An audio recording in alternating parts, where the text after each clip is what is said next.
이쪽 편에 창문이 어떻게 되어 있나, 이쪽 옆에 창문이. 와. 그냥 다 막아놨네. 옆집에서 보인다고. 마주 보니까 막아놔 버렸네. 한번 돌아볼까요? 건물 한번. 진짜 겨울철이죠, 겨울철. 저쪽에 보면은 또 여기 밑에가 나무가 이렇게 다 내려앉아갖고 깨졌더라고. 이거 겨울철에 페인트 칠해서는 겨울철에 100% 떠 이렇게. 아 여기도 꽉 막혔네 이거 나무. 나무 때문에. 나무 꽉 막혔네. 땅 113평이 아깝다. 땅 113평이 아까워. 굉장히 날림으로 지은 게 표시난다. 싸구려 판나 쓴 거 표시난다. 나름 우드로 했는데 되게 싸게 한 거, 싸게. 자, 보니까 계량기가 3개, 그죠? 그러니까 3개 호실이 맞습니다. 1층, 2층, 3층. 그죠? 3개 호실이고, 1층은 보시다시피 주차 공간 때문에, 돌아가면 주차 공간 때문에 위보다 작은 거예요. 그러니까 2층이 53평이니까, 뭐, 이게 전용이 53평이니까, 반만 하더라도 27평만 돼도 전용이 큰데, 엄청 넓죠, 그죠? 엄청 넓죠. 그러니까 통상 지금 이 주변에 있는 주택들보다 거의 배로 넓다 생각하시면 돼요. 그럼 특이한 거죠, 그죠? 특이한 건데 보시면 벽돌로 지은 집이 있고 그냥 콘크리트에 페인트 칠하는 게 있어요, 그죠? 사실 페인트가 너무 날림으로 했어, 페인트를. 이게 페인트 업체가 잘못한 거겠죠. 이거는 페인트 시공업체 잘못이에요. 저렇게 일어난다는 거는 잘못한 거. 예를 들어서 한겨울에 페인트 칠을 하면 이런 경우가 생깁니다. 왜? 콘크리트가 물기를 머무고 있는 거예요. 다 굳지 않은 상태에서 저게 페인트 칠을 하면 빨리 떠요. 제가 시행을 해봐서 압니다. 그래서 제가 여기서 이제 GTX 역사까지 좀 부지런히 가면 10분에 갈 수 있어요. 구름다리가 있기 때문에 넘어가면 되고, 그리고 아까 말씀드린 것처럼 보시면 아주 막 다세대 다가구 다다닥 붙어 있는 그런 구조는 아니에요. 주변이, 환경이, 그죠? 필지가 다 크게 분양이 됐어요. 지금 여기 앞쪽에 필지, 큰 필지는 거기는 80평, 90평대로 필지 분양이 되어 있는데 여기는 다 100평대예요. 그러니까 크게 분양한 거예요. 그러니까 좀 널찍하게 집이 지어졌지, 그죠? 제가 볼 때는 안에 구조를 보니까 정확하게 이렇게 돼 있어요. 양쪽이. 평면도를 보면.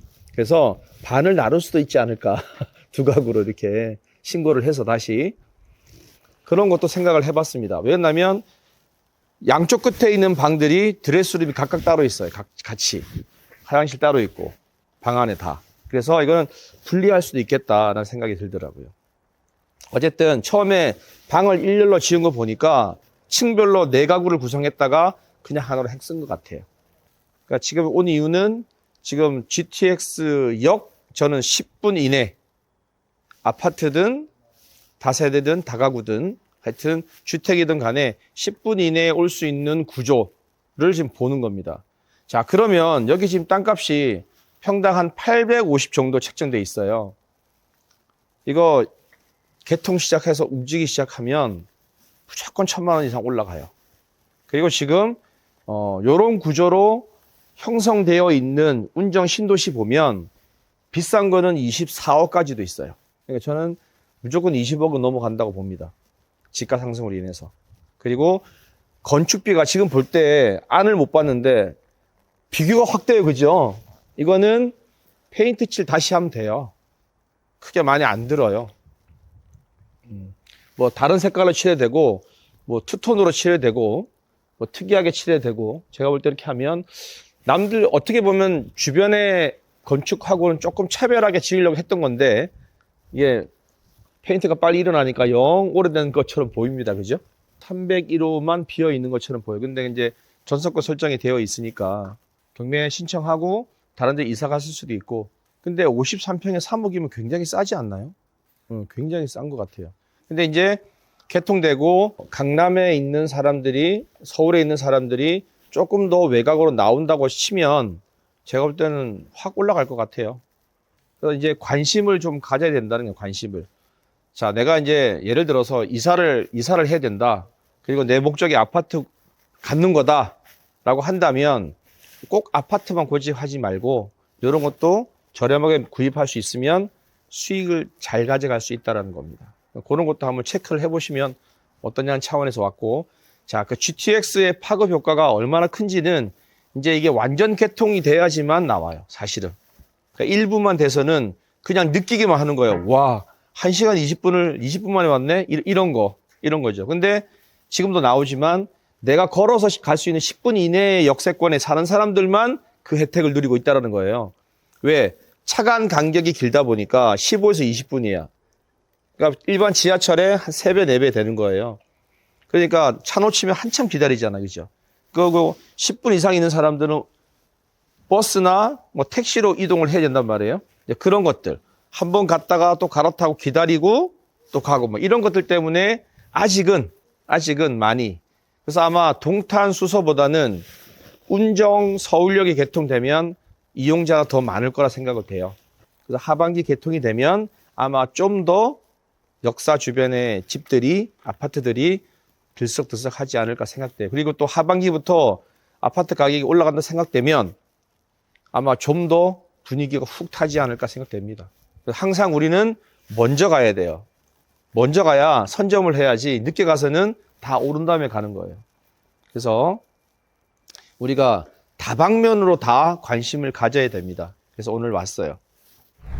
다가구하고 다세대 차이점 아시죠? 다가구는 소유자가 1명, 다세대는 다수. 그죠? 네. 다가구에 다가구. 113평이고 건물이 135예요. 넓죠? 18억이고 한 번 유찰됐습니다. 자, 지금 18억 6천을 나누기 해서 113평을 나눠보세요, 한번. 그죠? 1,600만 원대. 1,500만 원이면 저렴한 거예요. 1,500만 원이면. 두 개 물건이 나오는데 하나는 1,650, 하나는 1,700 나와 있어요. 그게 감정가고 실제로 거래되는 가격은 평당 한 1,500만 원 정도로 생각하시면 됩니다. 말소 기준이 언제? 말소 기준이 2020년 8월 19일이에요. 그리고 1차 근저당권자가 11억 8,300. 이게 채권 최고액이겠죠, 그죠?